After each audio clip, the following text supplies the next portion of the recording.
ఎలా ఉందండి ప్రస్తుతం కూరగాయల రేట్లు కానీ అసలు ఎలా ఉంది ప్రభుత్వ పరిపాలన? కూరగాయల రేట్లు ఎక్కువే ఉన్నాయి. ప్రభుత్వం పర్వాలేదు, బాగానే ఉంది. అంటే దేనికి బాగుంది అనుకుంటున్నారు? అంటే ఆయన 4 సార్లు సీఎం అయ్యారు చంద్రబాబు నాయుడు గారు. ఇప్పుడు ఇది 4గోసారి. గత 3 సార్లు బాగుందా లేదంటే ఇప్పుడు బాగుందా? ఇప్పుడు ఫాస్ట్ డెవలప్మెంట్ ఉంది బాగా.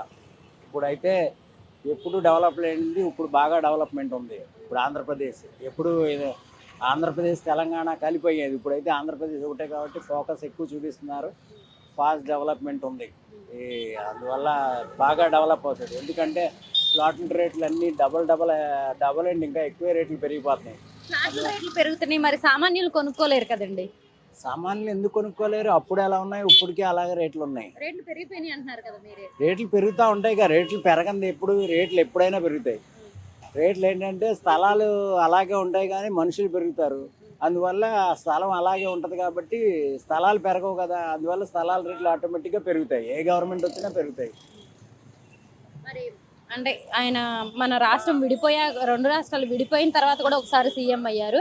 అప్పుడు డెవలప్మెంట్ బాగుందా, ఇప్పుడు బాగుందా? ఇప్పుడు బాగానే ఉంది, ఇప్పుడు చాలా బాగుంది. మరి అంతేకాకుండా ఇన్వెస్ట్మెంట్స్ కూడా వచ్చినాయి, గూగుల్ వచ్చింది అంటున్నారు, దాన్ని ఎలా చూడొచ్చు? గూగుల్ వచ్చింది, గూగుల్ వస్తే మనకి ఇంకా చాలా పెద్ద అచీవ్మెంట్ మన స్టేట్కి. కాబట్టి మన స్టేట్లో అలాంటి అచీవ్మెంట్ జరుగుతుందంటే చాలా గొప్ప సంతోషం. అందరికీ ఉద్యోగాలు వస్తాయి. తర్వాత మన స్టేట్కి ఒక రికగ్నైజేషన్ కూడా ఏర్పడింది కదా. మరి ఇన్ని వచ్చినప్పటికీ ఇంకా నిరుద్యోగుల్లాగే ఉన్నారు, వాళ్ళకి ఇంకా ఉద్యోగాలు లేవు, ఉద్యోగాలు కల్పించలేదు అంటున్నారు. దాన్ని ఉద్యోగాలు ఎందుకు కల్పించలేదు? ఉద్యోగాలు కల్పిస్తున్నారు. ఏ గవర్నమెంట్ వచ్చినా 100% ఎవ్వరు 100% ఉద్యోగాలు భర్తీ చేయలేరు కదా. ఏ గవర్నమెంట్ వచ్చినా కూడా వాళ్ళు ప్రయత్నం చేసి వాళ్ళు చేస్తున్నారు అంతే. మొత్తానికి గత ప్రభుత్వం బాగుందా, ఇప్పుడు బాగుందా? ఇప్పుడే బాగుంది. ఎందుకు అమరావతి రావడం వల్ల లేకపోతే ఇంకా ఏదన్నా అమరావతి రావడం వల్ల ఇప్పుడు మాకు ఇక్కడ స్థలాలు ఉన్నాయి, ఈ ఏరియాలో మాకు ఆటోమేటిక్గా పెరిగినాయి. అంటే మీకు స్థలాలు ఉన్నాయని పెరిగినాయి అనుకుంటున్నారు కదా. అదే కాకుండా ఇక్కడ ఏంటంటే ఇప్పుడు విజయవాడలో మేము ఉన్నాం కాబట్టి విజయవాడ అంతా బాగా డెవలప్ అవుతుంది. ఇంతే కాకుండా ఆంధ్రప్రదేశ్ స్టేట్ డెవలప్ అవుతుంది. మిగిలిన స్టేట్లతో పోలిస్తే రికగ్నైజేషన్ అవుతుంది. కూటమిలో మరి ఇన్ని చేస్తున్నారు, మరి ఎప్పటికీ కూటమి ఇలాగే ఉంటది అనుకుంటున్నారా? కూటమి లేకపోయినా ఇలాగే ఉంటది అనుకుంటున్నారా? కూటమి అది తర్వాత నెక్స్ట్ చెప్పగలం. ఎలక్షన్ అయిన తర్వాత కూటమి ఉంటుంది, వాళ్ళు ఏందా అవునా ఉంటే బాగుంటది అనుకుంటున్నారా లేకపోతే బాగుంటది అనుకుంటున్నారా? కూటమిలో పని చేస్తే బాగుంటది అనుకుంటున్నారా ప్రభుత్వం, లేదంటే సింగిల్ గా చేస్తే బాగుంటది అనుకుంటున్నారా? ఏమో అది మేము చెప్పలేమండి. నార్మల్ గా అర్థమవుతుంది కదా, ఇప్పుడు కూటమి ఉంది ఇలా చేస్తున్నారు, మరి నెక్స్ట్ కూడా అందరూ ఉంటే అందరూ బాగా చేస్తూ ఉంటారు. నేను చేయాలి ఏ పార్టీ వాళ్ళైనా. ఇప్పుడు ఒక్కళ్ళు చేసేదానికంటే కూడా కలిసి ఉంటే. ఎలా ఉందండి ఈ 2 సంవత్సరాల ప్రభుత్వ పరిపాలన? 2 సంవత్సరాల్లో తెలియదు కానీ గత 6 నెలలుగా ఏదో గేరప్ చేసినట్టే ఉన్నారు. ఇన్వెస్ట్మెంట్స్ ఏవో వస్తున్నాయి అంటున్నారుగా, అవన్నీ గ్రౌండ్ అయ్యి ల్యాండ్ అయ్యి మెటీరియలైజ్ అయ్యి దానిలోంచి రిజల్ట్ వస్తే బాగానే ఉంటుంది. అంతకుముందు రాని ఇన్వెస్ట్మెంట్లు ఇప్పుడు వచ్చినట్టే లెక్క. గూగుల్ రావడం గొప్పే. అంటే ఒక గూగుల్ ఒకటేనా? మరి ఇప్పుడు చాలా మంది రేట్లు కూడా పెరిగిపోయినాయి అంటున్నారు, మరి దానికి ఏంటంటే గ్యాస్ లేదంటున్నారు, ఎక్కడ చూసినా పెట్రోల్ లేదంటున్నారు, మరి అది ఎలా చూడొచ్చు? అంటే అన్ని పరిస్థితుల్ని ప్రభుత్వానికి ఆపాదించడం కరెక్ట్ కాదు. ఎక్కడో ఇరాను, ఇజ్రాయిల్, అమెరికా కొట్టుకుంటున్న ఇంపాక్ట్ ప్రపంచం మొత్తం మీద ఉంది. ఆ ఉన్న ఎఫెక్ట్లో మనం కొద్దిగా మెరుగ్గా ఉన్నామేమో అనిపిస్తుంది. అంటే కొన్ని దేశాలు, మెజారిటీ దేశాలతో పోలిస్తే మనం కొద్దిగా మెరుగ్గానే ఉన్నాం. తప్పదు, మరి 2-3 కొట్టుకున్నప్పుడు ఆ దెబ్బలు మనకి తగులుతూ ఉంటాయి. అలాంటిదే అనుకోవాలి. ప్రభుత్వం దగ్గర కూడా ఏం మంత్రదండం, అంటే సెంట్రల్ అయినా స్టేట్ అయినా ఏదో మ్యాజిక్ చేసి క్రూడ్ ఆయిల్ మెయిన్ ప్రపంచం మొత్తానికి ఇబ్బంది. క్రూడ్ ఆయిల్ ఆల్ టైమ్ హైలో ఉంది, $120 దగ్గర ఉంది. ప్రభుత్వం బాగా పనిచేస్తుంది అంటారా అయితే ప్రజల కోసం? పని చేస్తుందో లేదో అప్పుడే చెప్పలేం కానీ ఇన్వెస్ట్మెంట్స్ పాయింట్ ఆఫ్ వ్యూలో అయితే బాగుంది. ఇంకా కొన్ని మెరుగు చేసుకోవాల్సినవి ఉన్నాయి, అవి చేస్తే మెరుగవుతుంది. మరి ఇప్పుడైనా 4 సార్లు సీఎం అయ్యారండి చంద్రబాబు నాయుడు గారు. మరి ఈ 4 సార్లు గత 3 సార్లు బాగుందా లేదంటే ఇప్పుడు ఇంకా బాగుందా, ఎలా ఉందంటారు? ఎప్పటికప్పుడే పరిస్థితులమ్మా. ఎందుకంటే మనం రేడియోలు అవి నడిచే రోజుల్లో రాజకీయం గురించి పబ్లిక్కి తెలిసినది చాలా తక్కువ. టీవీలు వచ్చిన కొత్తల్లో తెలిసింది కొద్దిగా పెరిగింది.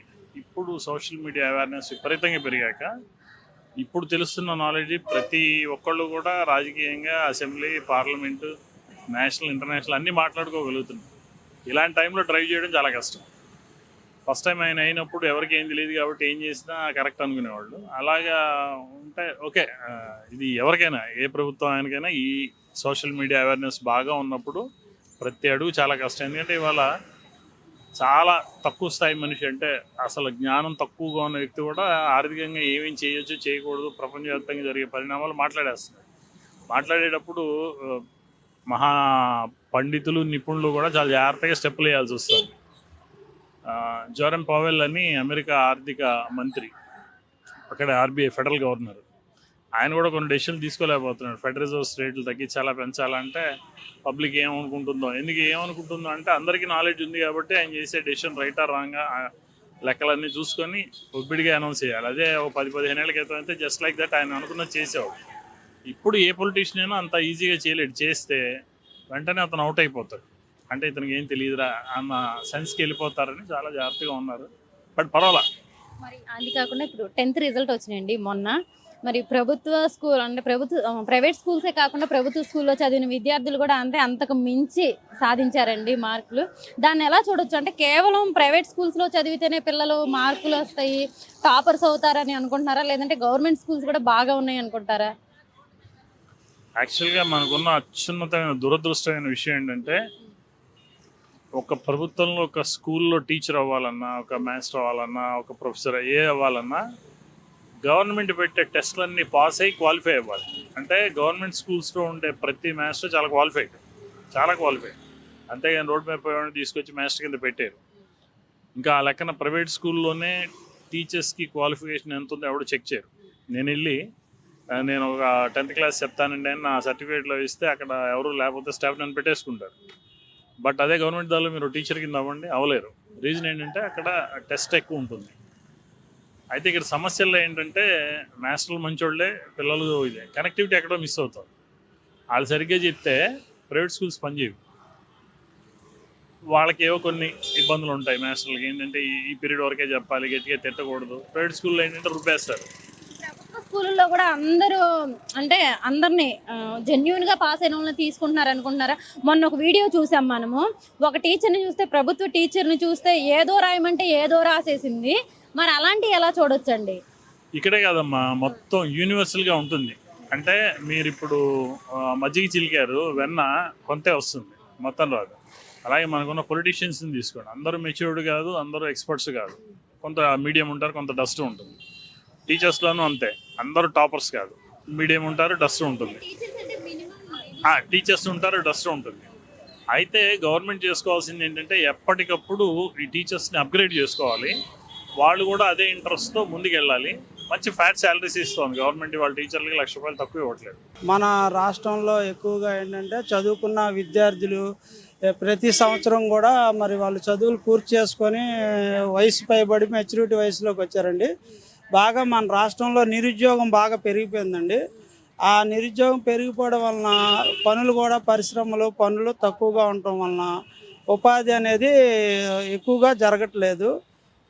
నేను రాష్ట్ర ప్రభుత్వానికి, సీఎం గారికి అందరికీ విజ్ఞప్తి ఏంటంటే ఈ ఉపాధి ఉద్యోగాలు అనేది కల్పన జరిగితే మన రాష్ట్రం బాగా అభివృద్ధిగా ఉంటుంది. జీతాలు కూడా చాలా తక్కువగా ఉంటున్నాయండి. అవి కూడా ప్రతి షాప్లో కూడా 10,000 మించి జీతాలు ఉండట్లేదు. మరి ఈరోజు గ్యాస్ ధరలే కానీ, పెట్రోల్ ధరలే కానీ, నిత్యావసర ధరలే కానీ అన్నీ పెరిగిపోయినాయి. ప్రజలు మరి ఈ రకంగా హౌస్ రెంట్లు, కరెంటు బిల్లులు కట్టుకోలేక చాలా ఇబ్బంది పడుతున్నారు. మరి వీటి మీద ఏదైనా తక్కువ జీతం వాళ్ళకి ఏదైనా సబ్సిడీ లాగా ఏదైనా ఒక లీటర్ పెట్రోల్ ఒక ₹50, ₹60 మిగతాది. ఎందుకంటే మనిషి వచ్చి ఒక లీటర్ పెట్రోల్ కంటే కూడా వర్కింగ్ డేకి ఉపయోగించడు. మిగతాది వాళ్ళు అన్న రేటుకి పెట్టినా పర్లేదండి. గ్యాస్ బండ్ కూడా ఒక సబ్సిడీ, ఒక బండ వరకు నెల రోజులకి ఒక ₹500 ఇచ్చేటట్టయితే మిగతా బండ్లు ఎక్స్ట్రా అయినప్పుడు ఎక్స్ట్రా డబ్బులుగా ఇచ్చి అలాగేమైనా సబ్సిడీ ఇస్తారని నేను ఆశిస్తున్నాను అండి. ఎందుకంటే ₹1,00,000 జీతం గల వాళ్ళకి అదే పెట్రోల్ రేటు, అదే గ్యాస్ రేటు, అదే నిత్యావసర వస్తువులు, 10,000 జీతగాళ్ళకి అదే రేటు, అదే అంటే వాళ్ళు ఇబ్బంది పడుతున్నారు. అలాగే కొన్ని కార్మికులు నిరుద్యోగం పెరిగిపోవడం వలన అంటే ఇప్పుడు పనులు చేసుకునే వాళ్ళు కదండి. అంటే సంవత్సరానికి 3 బండలు గ్యాస్ బండ్లు ఫ్రీ బండ్లు ఇస్తున్నారని కూడా చెప్పారు కదండి. మరి అవి రావట్లేదా మీకు? చాలా మందికి వస్తున్నాయి, కొంతమందికి రావట్లేదండి. ఎందుకంటే ఇప్పుడు మెసేజ్ బ్యాలెన్స్ ఫోన్లో లేకపోతే వాళ్ళకి గ్యాస్ కూడా బుకింగ్కి ఇబ్బంది అవుతుందండి. ఎందుకంటే మరి 920 రూపాయల దాకా గ్యాస్ బండ్ అయితే ఇప్పుడు మళ్ళీ మెసేజ్ బ్యాలెన్స్కి ఒక 200 అయితే 1100 రూపాయలు అక్కడే పోతుంది. మరి ఈ టిఫిన్ రేట్లు పెరిగిపోయినాయి, అలాగే భోజనం రేట్లు పెరిగిపోయినాయి. మరి ఇది దృష్టిలో ఉంచుకొని మా చిన్న కార్మికులు లాంటి వాళ్ళకి ఏదన్నా అవకాశం, తక్కువ జీతం వచ్చే వాళ్ళకి ఏదన్నా బెనిఫిట్స్ చూపించాల్సిందిగా కోరుచున్నామండి. మీరు కార్మికులు అంటున్నారండి. మరి గత ప్రభుత్వంతో పోల్చుకుంటే గత ప్రభుత్వంలో ఇసుక రాలేదు, పనులు లేవు మాకు, అంటే మీకనే కాదు ఇలా పెయింట్ వర్కర్స్ కానీ, అంటే ఒక బిల్డింగ్ మీరు చేస్తేనే కదా వాళ్ళకి కూడా పనులు ఉండే, ఇలా చాలా మందికి పనులు లేకుండా పోయినాయి అన్నారు. మరి ఇప్పుడు చంద్రబాబు నాయుడు గారు వచ్చిన తర్వాత ఫ్రీ ఇసుక ఇచ్చారు, మరి ఇప్పుడు కూడా పనులు లేవన్నారు. అమరావతి స్టార్ట్ అయింది, అలాంటిది మీకు పనులు లేవని అంటున్నారు మీరు. పనులంటే ఉద్యోగాలండి. చదువుకున్న వాళ్ళు మరి ప్రతి సంవత్సరం కూడా వాళ్ళు మెచ్యూరిటీ మైండ్లో బయటకు వస్తూ ఉంటారు. ఇప్పుడు పంటలు కూడా చాలా తగ్గిపోయినాయి, రియల్ ఎస్టేట్ బాగా పెరిగిపోయింది, ఎక్కడ చూసినా ఫ్లాట్లుగా వేశారు. మరి రైతులు అలాంటి వాళ్ళు రోడ్డున పడుతున్నారు. వాళ్ళు ఏంటంటే పంట లేక ఇటు పని ఏది చేసుకోలేక అలాగ ఇబ్బంది అయిపోతున్నారు. రాను రాను జనాభా పెరుగుతున్నారు కండి, ప్రతి సంవత్సరం కూడా జనాభా పెరుగుదల నిమిత్తం మనకి ఉపాధి అనేది తగ్గిపోయింది. అంటే ఆ ప్రభుత్వమైనా ఈ ప్రభుత్వమైనా ప్రజలు బాగు అనేది మనం చూసుకోమని ఆలోచన అండి. ఏ ప్రభుత్వాన్ని మనకి వ్యతిరేకం కాదు, కాకపోతే దయచేసి ఉద్యోగాలు కల్పిస్తే ప్రజలు కొన్ని చెడుదారులు పట్టకుండా, కొన్ని ఇబ్బందులు లేకుండా కుటుంబాన్ని గడుపుకుంటారని నా ఆలోచన అండి. ఎందుకంటే ప్రతి సంవత్సరం చదువుకున్న వాళ్ళకి వాళ్ళు పెట్టిన ఇంతవరకు చదివి బోళ్ళు ఖర్చు పెట్టి చదువుతున్నారండి. చదివినప్పుడు ఇంత చదివి ఉద్యోగం ఏదైనా పని రాకపోయేసరికి వాళ్ళు మైండ్ అప్సెట్ అయిపోయి అనేక దారుల్లో వ్యసనాలకు బానిస అయిపోయి ఈ రకంగా అవుతున్నారండి. ఇంట్లో కూడా సరిగ్గా రూపాయి తేలేదు, మా వాళ్ళు ఏమంటారని ఇలాగ ఈ కంగారులో ఉంటున్నారండి. ఆ ఉద్యోగం ఏమైనా కల్పిస్తే ఒక 20,000 25,000 ఉద్యోగం కల్పిస్తే వాళ్ళు చేసుకుంటారు. అలా చేసుకుంటే మనం కుటుంబాలు బాగుపడతాయి అన్నమాట. ఎందుకంటే తల్లిదండ్రులకు కూడా ఈరోజు రూపాయి భోజనం పెట్టలేని పరిస్థితిలో ఉన్నారు. వాదనలు గొడవలు అనేది కుటుంబ సమస్యలు ఎక్కువ జరుగుతున్నాయండి. ఆ ప్రభుత్వానికైనా ఈ ప్రభుత్వానికైనా నేను ఒకటే చెప్పదలుచుకుంటున్నాను అండి. వాళ్ళు లేకపోయినా వీళ్ళున్నా రేపన్నా సరే ఉపాధి అనేది కల్పిస్తే మనిషి బాగుంటాడు. పనికి తగ్గ జీతం కూడా లేదండి, ఆ ప్రభుత్వంలో లేదు, ఈ ప్రభుత్వంలో లేదు. అలా ఉండాలని నేను కోరుకుంటున్నాను. ఎలా ఉందండి ఈ 2 సంవత్సరాల సిబిఎన్ పరిపాలన? ఎలా ఉందండి చంద్రబాబు నాయుడు గారి పరిపాలన? బాగానే ఉంది. అంటే ఎందుకు బాగుంది అనుకుంటున్నారు? బాగుంది కాబట్టి బాగుంది అనుకుంటున్నాను. ఎలా? బాగానే ఉంది.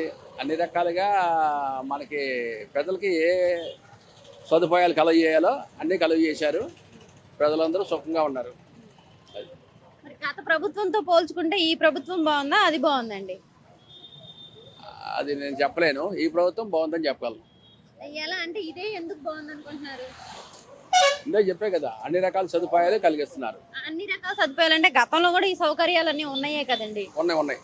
మరి ఇప్పుడు ఎందుకు బాగుంది అంటున్నారు? మరి అప్పుడు బాగుంది, ఇప్పుడు బాగుంది, ఎప్పుడైనా బాగుంది. అది మరి ఆయన 4 సార్లు సీఎం అయ్యారు చంద్రబాబు నాయుడు గారు. మరి ఇప్పుడు ఏమైనా మార్పులు వచ్చినాయి అంటారా? గతం కన్నా కానీ ఇంతకు ముందు సీఎం అయిన దానికన్నా ఇప్పుడు ఏమైనా బెటర్గా చేశారా? ఇంతకుముందు సీఎం అయినప్పుడు నెలలో ఈ 4,000 రూపాయలు ఇచ్చే విధానం లేదు. ఇప్పుడు 4,000 ఇస్తున్నారు. ఇలా కాకుండా ప్రతి ఒక్క ఓటర్కి నెల 5,000 రూపాయలు ఇస్తే బాగుంటుంది. ప్రతి ఒక్క ఓటర్కి అలా ఇస్తే ఎలా అండి? ఎలా ఏముంది, 4,000 ఎలా ఇస్తున్నారు, 5,000 ఎలా ఇస్తారు? ప్రతి ఒక్కరికంటే కష్టమైపోద్ది కదా, అసలు ప్రభుత్వం దగ్గర డబ్బులు ఉండాలి కదా. కాదండి, ఇప్పుడు 4,000 ఎలా ఇస్తున్నారు? డబ్బులు ఉండేస్తున్నారా? అంటే పెన్షన్ కి అంటే హస్బెండ్ లేని వాళ్ళకి కానీ, వాళ్ళకి వృద్ధులకు కానీ, వికలాంగులకు కదండి ఇచ్చేది ఇప్పుడు. మరి ఇంకా ప్రతి ఒక్క ఓటర్ కంటే చాలా మంది 18 ఏళ్ళు నిండిన వాళ్ళందరూ ఓటర్స్, మరి వాళ్ళందరికి ఎలా ఇస్తే ఎలా అండి? ఇస్తారు, చేస్తారు. ఏముంది, ఇవ్వాలంటారా? ఇస్తే బాగుంటుంది. అప్పుడు లైఫ్ లాంగ్ అతనికి చనిపోయే వరకు ఆ ఓటరు తెలుగుదేశం పార్టీకి ఓటు వేస్తూనే ఉంటాడు. ఓటేయడానికి ఇస్తే బోర్డు అనుకుంటున్నారా? ఓటేయడానికి ఇస్తే బోర్డు అనుకుంటున్నారా? అంతే కదా. ఏ ప్రభుత్వం వల్ల మనకి మంచి సదుపాయాలు కలుగుతాయో ఆ ప్రభుత్వానికి ఓటేద్దాం అనుకుంటాం కదా. అది ప్రతి ఒక్క ఓటర్కి నెలలో 5,000 రూపాయలు ఇస్తే బాగుంటుంది. అలాగే వన్ డే బేబీ దగ్గర నుంచి 18 సంవత్సరాలు వచ్చే వరకు ఉంటారు కదా, వాళ్ళు ఓటర్లు కాదు కదా, వాళ్ళకి నెలలా 2000 ఇవ్వాలి. మరి అలా ఇస్తే ఎలా అండి అసలు? అంటే ప్రభుత్వం దగ్గర డబ్బులు ఉండాలి కదా. అదే నేను చెప్తాను. మనకి సహజ వనరులు అని ఉన్నాయి. అవి బొగ్గు కానీ, రాగి కానీ, ఇత్తడి కానీ, బంగారు గనులు అవి చాలా ఉన్నాయి మనకి. ఆ గనులు బయటికి తీసి సెంట్రల్ గవర్నమెంట్కి కొద్ది షేర్ ఉంటుంది, స్టేట్ గవర్నమెంట్ కొద్ది షేర్ ఉంటుంది. మన భారతదేశం ఇట్లాంటి బయటికి తీయడానికి టెక్నాలజీ రూపంలో తక్కువగా ఉంది కాబట్టి అమెరికా కంపెనీతో టైఅప్ అయ్యి, జపాన్ కంపెనీతో టైఅప్ అయ్యి, చైనా కంపెనీతో టైఅప్ అయితే వాళ్ళు తీస్తారు. ఇది ఈ గనుల్లోంచి బంగారం అయ్యి మన ఇండియన్స్ తీయాలంటే అయ్యే పని కాదు. వీళ్ళని తెలివితేటలు అంత వరకు ఉండదు. అంటే ఇప్పుడు చంద్రబాబు నాయుడు గారు మరి విజన్ ఉన్న నాయకుడు కదా, మరి ఆయనకి తెలియదు అంటారు ఇవన్నీ? తెలుసు, నాకెంత తెలుసు ఆయనకి అంత తెలుసు, ఆయనకి అంత తెలుసు, నాకు అంత తెలుసు. ఇద్దరు ఒకటే కదా, భారతీయులమే కదా, ఇద్దరు ఎడ్యుకేటెడే కాబట్టి అవి మెల్లిగా ఇక ఎడ్యుకేషన్ చేయడానికి కొద్దిగా టైం పట్టవచ్చు.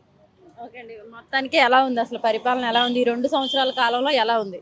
2 సంవత్సరాలు కాదు, నాకు ఇప్పుడు 61. నాకు ఊహ తెలిసేపాటికి 6 ఏళ్ళు సుమారు. అప్పటి నుంచి ఇప్పటి వరకు పరిపాలన బాగానే ఉంది. 10th రిజల్ట్ వచ్చినాయండి పిల్లలు. మరి ప్రైవేట్ స్కూల్స్లోనే కాకుండా ప్రభుత్వ స్కూల్లో కూడా పిల్లలు అయితే బాగా విజయం సాధించారు. దాన్ని ఎలా చూడొచ్చండి? అంటే మన చిన్నతనంలో, మీ చిన్నతనంలో కానీ చాలామంది ప్రభుత్వ స్కూల్లో చదువుకున్న వాళ్ళే, మీరు ఎలా చూస్తున్నారు ఇప్పుడు అది? ఇప్పుడు గవర్నమెంట్ స్కూల్స్లో అయితే స్టాండర్డ్స్ బాగా పెరిగినాయి. కాకపోతే ఇంకా ప్రైవేట్ స్కూల్స్లో అనే ఒక జాడ్యం అయితే ఉంది.